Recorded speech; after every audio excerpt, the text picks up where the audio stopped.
Now it's time for today's perspective on the programme. And we're going to talk on the programme today about a disease which is responsible for 450,000 deaths worldwide each year. Now it actually affects 216 million people a year, most of them in Africa, and means that a child dies of malaria every 2 minutes. Malaria remains, therefore, a real killer and a major problem for health experts, particularly, of course, on how to tackle it. Well, now, though, a new idea is gaining traction with the start of first initial tests. As a start, 10,000 mosquitoes, which have been genetically modified in the UK, in fact, are being released in 3 villages in Burkina Faso. They aim to target the fertility of the insect to try to stamp them out. That project is being run by Target Malaria, partly funded by the Bill and Melinda Gates Foundation.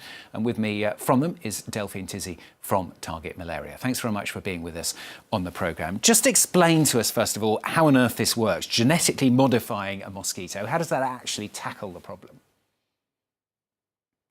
Good morning. Thanks for having me.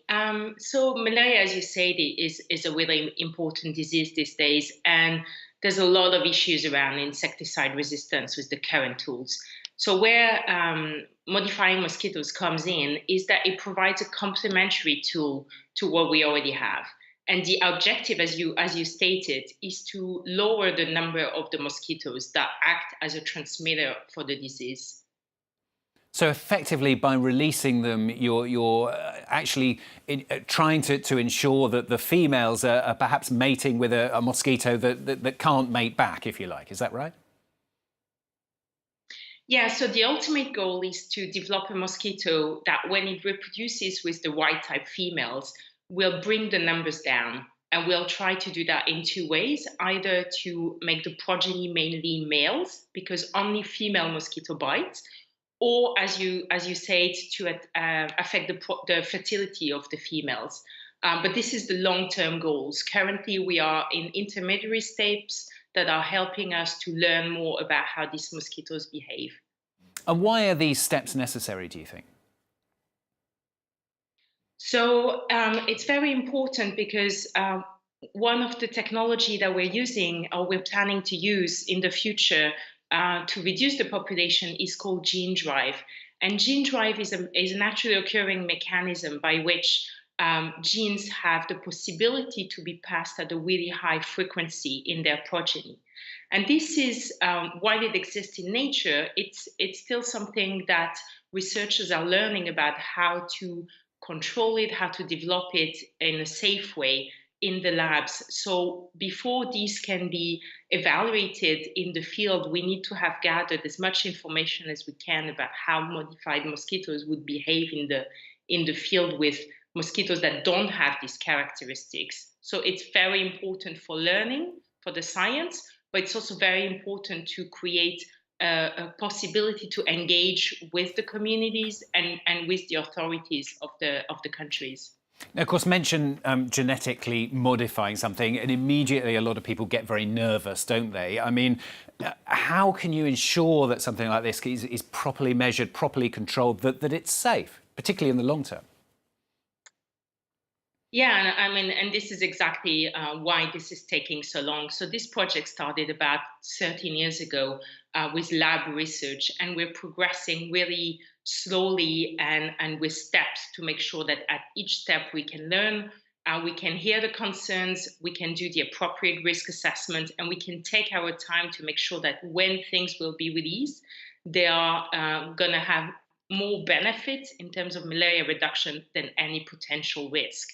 So it's assessing this risk carefully, making sure all mitigations are in place, and making sure that the population is part of this discussion and that it's an iterative process. So you mentioned that, I mean, you almost admitting there that there is a potential risk. I mean, what about the local population? I know there's been some opposition from them. So, as for anything, you need to assess whether there's potential risk, and that's how the regulations are built. It's the case in the partner countries in Africa, and it would be the same case if someone was doing this in Europe.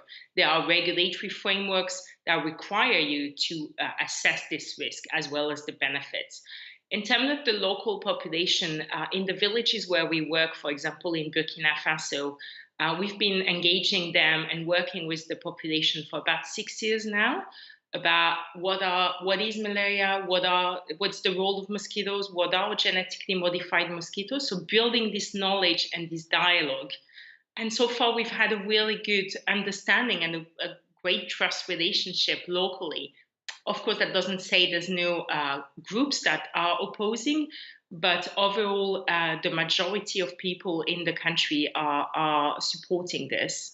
And why have you picked Burkina Faso? I mean, how bad has the problem with malaria been there, and why do you think it's worth that risk, however minor it might be?